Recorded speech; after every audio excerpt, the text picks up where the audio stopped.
Okay, we continue with track número 13. Let's begin.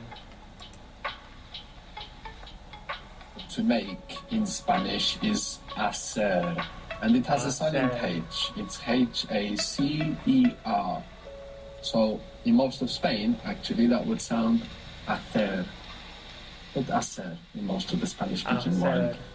What verb type is it? What is the ending? Verb. So actually, whenever we come across a new verb, we want to make a mental note, what is the ending? Or rather than make a mental note, just process it. Remember, we always want to do anything but memorize. So just looking like hacer, verb. Okay, just to get in that habit. If we know it's an verb, we know how to work with it. So how would you say he's doing or making, she is doing or making, you are formal, doing or making? Hace. Hace. Good. You're doing it. Lo hace. Lo hace. Lo hace. How would you say they're doing it or you guys are doing it? Los hace. Los hacen.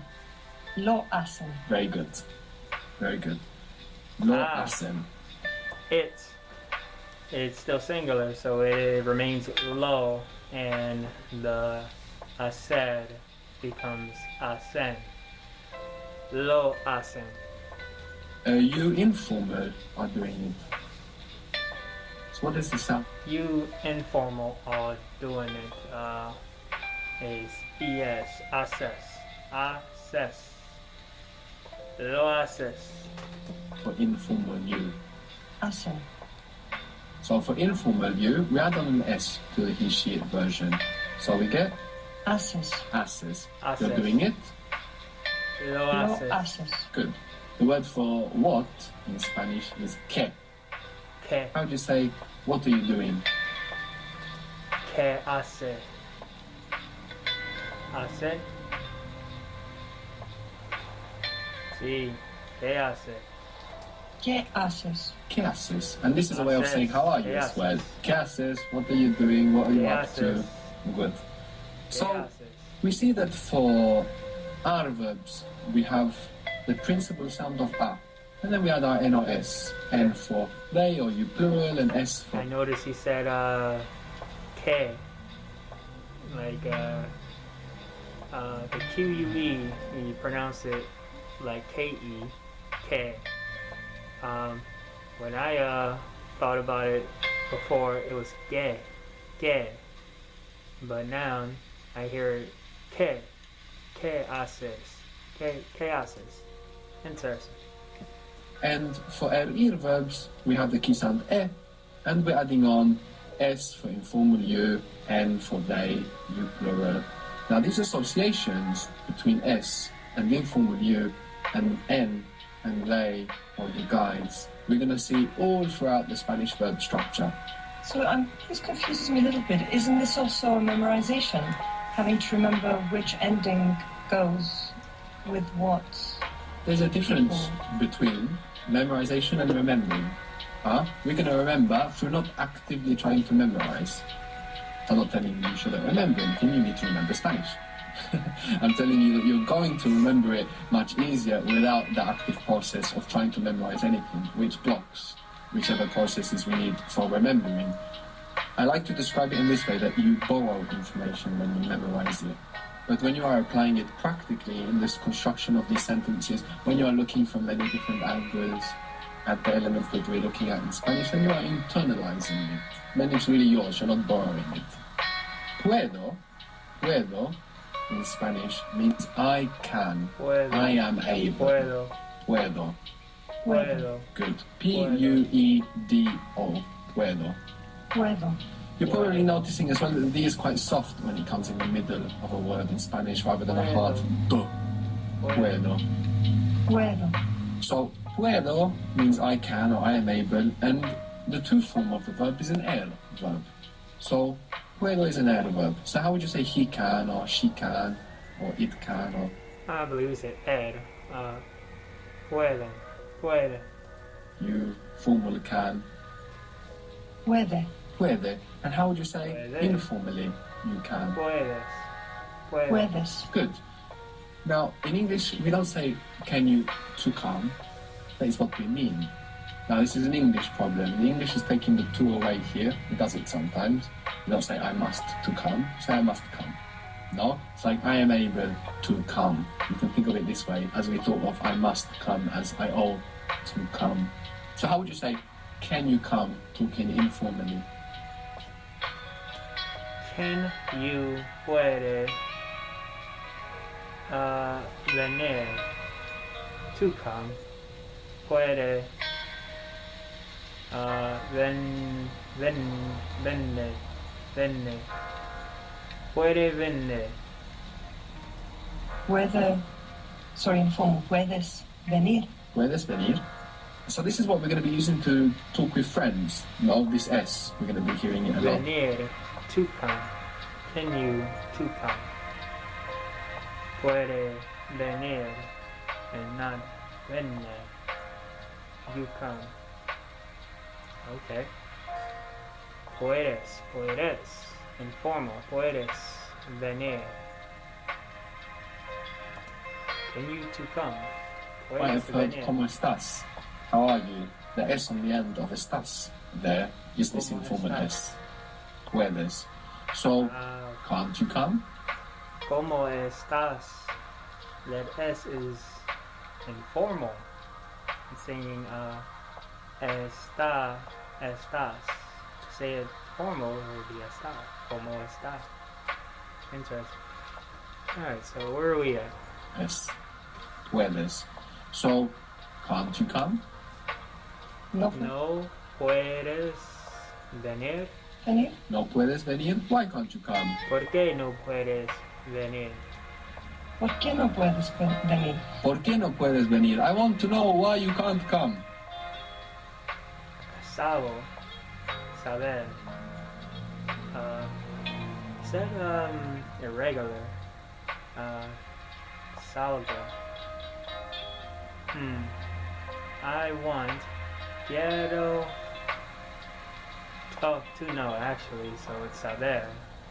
Quiero saber por qué no puedes venir.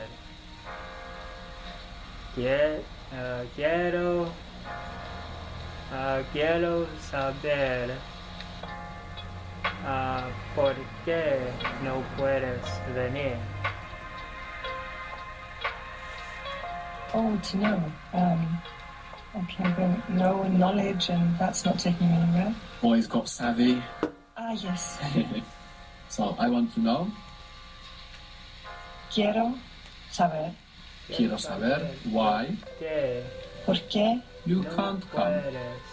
no puedes venir? Very good. Very good. If we address each part by part, and apply all of our mental energy just to the part we need, and then forget it. Quiero saber por qué no puedes venir. Very good. So, to recap, we have are verbs and we have ir verbs. For all of the verbs, we take off the ending ar, ir, and we put o for the I version.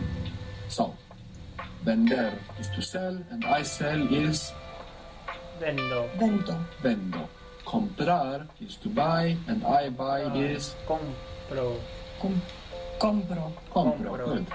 Llegar is to arrive. Llegar, and I arrive is Llegar. Llego. Llegar.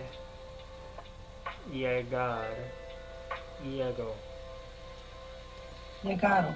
Llego. llego. Good. So with this rule, we can take any verb and we can do this. If it's regular, maybe it's irregular, and we try it and we make a mistake. So for example, salir is to leave or to go out. If we apply this rule, what are we going to come up with? Salgo. But it's wrong. It's salgo. So it's one of those go instead of o, like vengo. It's salgo. The rule, what are we going to come up with? To leave or to go out. If we apply this rule, what are we going to come up with? Salo. But it's wrong. It's salgo. So it's one of those go instead of o, like vengo, I'm coming. Tengo, I have. Salgo, I leave, I'm going out. They're quite common verbs. We tend to find in all languages that the most common verbs are the most irregular. Esperar means to wait and to hope, which is interesting. And it's accurate enough. I mean, you're not doing much more than waiting when you hope. We have it in the word desperate, actually. Des is un, and you're hopeless when you're desperate. So esperar is to wait or to hope. How do you say I'm waiting, or I'm hoping, or I wait? Espero. Or I hope. Espero. Espero. Now, how do you say he waits? Espera. Espera. Espere. I'm very glad you made that mistake, actually, because it's a wonderful point to elaborate on. Before we touch a verb, we want to take one split second to go esperar ar verb. Otherwise, what happens? Our brain hears e from esperar, and it wants to put an e. What your mind is doing there, putting an e because you have esper and it fits better, is actually even ingrained in other languages. For example, in Turkish you have something called vowel harmony, and when you're adding on suffixes, there's like 2 or 4, depending on the suffix, 2 or 4 different versions of that suffix that you can add on, so it can agree with the vowel before. So there's something in your mind that would prefer an e there, of course, because it's esper. And like I said, you even see this formalized in other languages, like in this phenomenon of vowel harmony. So to stop that process from happening, you must run back to the to form, and then you take control. Espera. Espera. And espera means he, she, it, you form a wait or are waiting. Is waiting. Hopes. We can build the rest. So how do you say they wait? Esperan. Esperar. Esperan. If you want to say they're waiting for me, we don't need the word for. It's just like they await me. We don't need the word for. So how do you say they await me? Esperan. Me esperan. Me esperan. The only option there, because it's a changed verb. Me esperan. They're not waiting for me. No me No me esperan. esperan. Good. No me esperan. I want to know why they're not waiting for me. I want to know Porque Quiero saber why. saber. I want to know why they're not waiting for me. Quiero saber. Quiero saber por qué no me esperan. No me esperan. They're not waiting for me. Okay, let's continue. me esperan. Very good. Quiero saber por qué no me esperan. Well done. I was just very happy that I remembered saber. Ah, good. Finally. Saber, no, with a B. Saber. Saber. Good. Isn't it from savi? Yeah, there is a grey area between V and B, so it will change between languages. Actually, a very nice example of this is the word for vocabulary. Vocabulary in Spanish is vocabulario. Vocabulario. It's spelled with a B. But the word for mouth in Spanish is boca, spelled with a B. Now, of course, vocabulario is coming from boca. Your vocabulary is your mouthulary. This gives us another rule, actually. Words ending ary will become ario. So necessary, Necesario. contrary. Contrario. Contrario. Good. Okay, now that was the end of numero 13. That was challenging. That one and the one before, the difficulty I noticed picked up quite a bit there. So going forward requires a little more focus, a little more thought, but of course you can do it. Until next time, adios amigos.